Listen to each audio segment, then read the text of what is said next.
want to welcome you today from PEBB. I'm Bobby Barrett. I'm the PEBB Plan Design Manager, and I'll be going over a few items that PEBB has designed to go along with CHRO, OSPS, and PEBB. So one of the first topics we're going to talk about today are OERs that were designed temporary.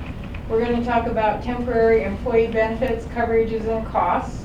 And we're going to talk about enrollments and terminations, all things a lot of you in this room are used to seeing. So first, the PEBB OERs were cleaned up a little bit and filed as temporary. There were 9 rules that we felt like ACA employer shared responsibility touched, and we worked with those 9 rules, and they were filed in November. They are temporary. They'll be filed as amended early in the spring, and we do expect and understand that we're not going to be completely right, and that we're going to have changes as we go down with the new formats. So be prepared to hang on, but we're going to move forward. Okay. So 101-010-0005 is PEBB's definitions, and if you were to go there, you would find that we've added period definitions, which are very similar to the policy definitions designed by CHRO. And we've also changed active eligible employee to identify permanent benefit eligible positions as well as non-permanent or temporary employees, something that we didn't have before. And the next rule that we touched was the 015-0005 eligible individuals. We added temporary or impermanent employees expected to work full-time or variable hour temporary employees with a look-back measurement period.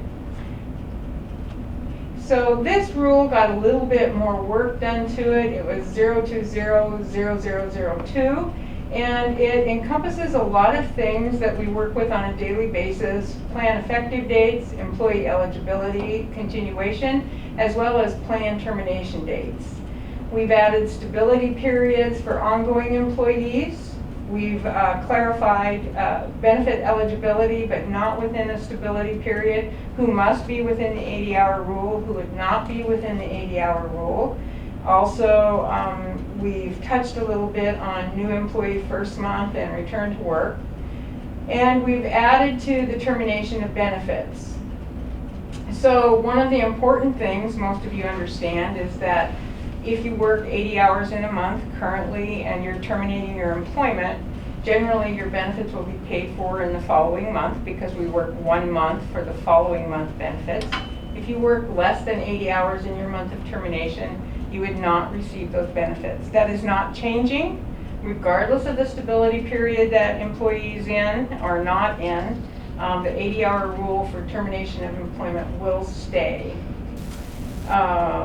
Temporary employees in a stability period that have no regular paid status hours for at least 13 weeks or for a period of at least 4 weeks and longer than the prior period which the employee worked. Sounds difficult, but it's really easy. Benefits will end the last day of the month of that period. And when that employee returns to work after those 13 weeks, they would be considered a new employee. Okay, so that's important for you to remember. Okay. Termination of benefits when employee is within a leave without pay and also in a stability period. So CHRO went over some of the instances when one of them is a leave without pay, and employee would receive the offer of continued benefits if they're in a stability period. So this is important in this next piece because it's provided you, the agency, a process whereby you could actually retro terminate. And we don't do that much anymore, but you need to retro terminate very quickly, and that would be within 30 days of non-payment. So it's provided you a process that you could do. The process needs to be consistent across all payment types that you're accepting in. Employees have to have 15 days notice before the retroactive termination. And you can kind of follow through that and see how you'd want to design that for your own individual agency.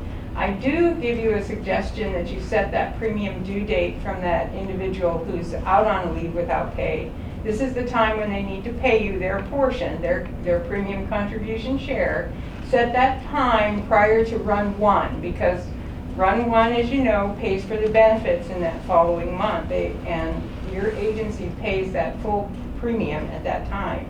So if you were to set that around the 18th of the month or the 20th of the month, you'd be sure to hit Run 1 and have all premium in. Now, if the employee didn't pay by that due date, you would have plenty of time to have that 30 days for non-payment and execute a non-payment retro termination. And this is important because if you remember back in 2010 with the ACA, we had to institute the no rescission rule. Because we cannot do rescission, which is a retroactive termination. It's an adverse benefit determination against a subscriber. So it's very important if you set this up, you run with it the way it should go, and it covers everything, FMLA, OFLA, anytime we're on a leave without pay. And then of course, if they haven't paid and you had to cut the benefits, you'll want to send a COBRA. If this employee returns to work within 12 months, still within the stability period, you're going to provide benefits. You may even have to provide benefits if it's less than 12 months at the 80-hour rule. So depending how that falls for that individual employee. Again, another reason why you have to check where that individual employee is at, whether they're going or coming. Okay. And 020005, we clarified employees not in a current stability period must meet the requirement of a minimum of 80 hours. So we've repeated that again here. And we clarified that employees in a current stability period are eligible for benefits and receive the following month, regardless of the number of paid regular status hours in that month. So again, and a quick update to 0200012. We do have individuals that work in 2 or more positions or for 2 or more agencies, and we added stability period to that rule. Returning to work, it's a little bit more complicated, so I would advise you to pick up that rule and read it.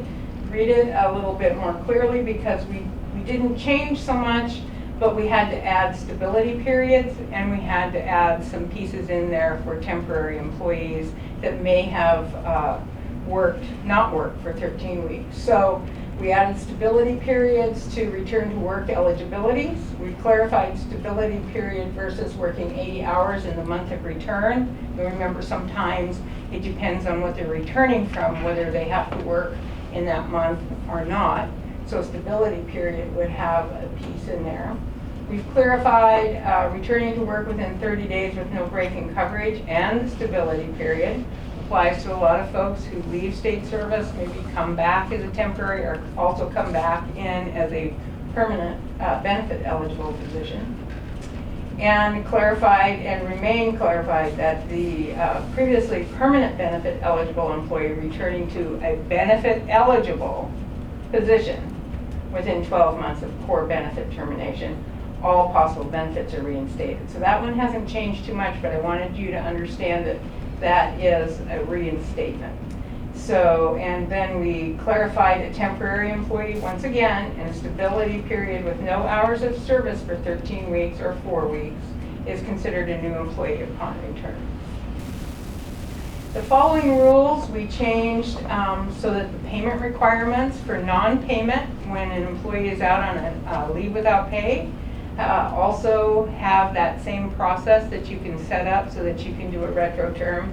And we'll bring your attention to the OFLA, because as you know, up to this time, OFLA hasn't paid benefits, but once again, you have to watch the stability period, because OFLA will pay benefits if that individual is in a stability period. And so we've had a lot of questions about what do temporary employees receive as coverage. Well, this had to go to the PEBB board, and the PEBB board decided that temporary employees or impermanent employees should receive the same benefits that our seasonal permanent employees receive, and that's pretty much the same as any permanent full-time employee. They receive core benefits, medical, dental, basic life, and vision. They can enroll for the optional benefits.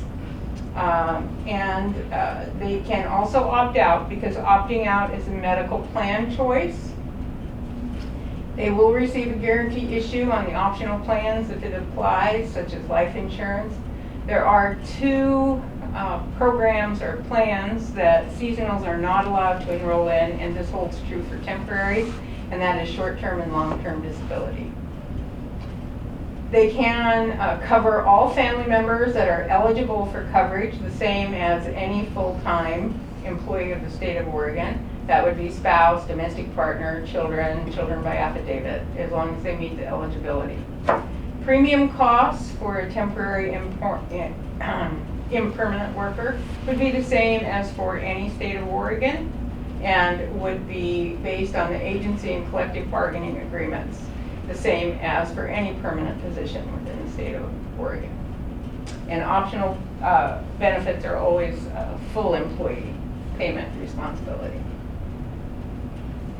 So as CHRO indicated, PEBB will be doing the processing of enrollments for the January 1st, 2015 temporary employees that were monitored during our first period of measurement, October 31st, or November 1st, 2013 to October 31st of 2014. And it's of importance here to note that we will have some employees that maybe did meet the 1,560 hours during that measurement period who will actually be in a stability period. So it's important for you to look at that, and you'll want to notify them as well. So others will be, most generally though, they'll be under the 80-hour rule, as would any new employee that you hire new to the state. Processing of future enrollments for benefit eligible temporary employees will all be done by paper form, our normal PEBB paper form that's downloadable from our forms page on the PEBB website. Temporary employees will not be able to access the PEBB electronic system for enrollment. They complete the forms and they will submit the forms to the agency to process.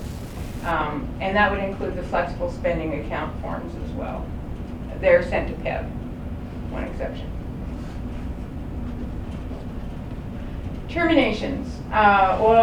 Processing, let's step back here. Just as a reminder, processing your full-time temporary forms, those temporaries that are going to receive on the 4th month of their employment, you need to really be alert to what you need to do to change them in the PPBD system, as well as getting them enrolled. So the little calendar that came out previously from CHRO in this presentation, I would take that, cut that out, put that at your desk, and use that so you're always on time when you're enrolling. So terminations. So I'm just going to talk briefly here that regardless of your employee's position, whether it's permanent or temporary, if the employee has benefits, they have to be terminated in PEBB's electronic system. Your termination in the payroll system does not complete the termination in the plans. And so the plans keep seeing this person being active in coverage. You need to go in and terminate the PEBB system coverage. And when that's not terminated, your agency will be billed, because that is the system, the PEBB system is what is used for billing for eligibility and enrollment. And we cannot go back with rescission, so we can't go back 3 or 4 months. That's why it's important for you to stay up on top of those that you need to terminate and get them terminated. So I want to thank you. If you have any questions, you can always call us at PEBB, and I know CHRO is here to help you with your questions, that's right, questions. Good dialogue. Yeah. So be consistent. That's my reminder for you. And remember to terminate your employee's coverage. And when you do terminate coverage, you need to send COBRA, both for your employee and for your employee's family members. Okay, so just some resources for folks to pay attention to here. We have the CHRO ACA inbox. If you have questions, we really appreciate questions coming in through that inbox. We'd like to keep payroll and PEBB a bit insulated if we can. They're in a kind of crunch at this point, and CHRO will be wrangling those questions and keeping those lists of questions to add to an FAQ that we're working on. That should be available as well. You can call Bridget Otto or Jessica Nealing at CHRO if you have questions and you'd like to speak to someone directly. We're happy to help. We've got the PEBB OARs that will be out there, so that the temporary OARs, so folks can take a look at those. We have the policy, the new ACA policy that CHRO has crafted with DOJ and input from PEBB and payroll. That will be up and should be available. Many of you already have it or have seen it. I know that managers and directors, HR managers and directors out in the agencies have had a first glance at that in the last couple of weeks that was sent out. And then we have also an ACA toolkit that will include the offer of coverage worksheet, the analysis that you go through to determine where somebody may be on their timeline or if they're in a stability period and what you need to offer them. We have the timeline, the calendar, so it tells you when the person is hired, when their effective date would be for benefits the first of the 4th month, and then when the entry needs to happen in PEBB and in PEBB's site, the payroll entry. And we'll also have an FAQ available, we have a fact sheet available, and we will certainly be around to help. It's going to take a village to run this. This is a bit of a challenging law, but we've all put our heads together here, and with help from the agencies, we can refine it as we need to go along, and we look forward to working with all of you and making this a success. Thank you for your patience and your attention today.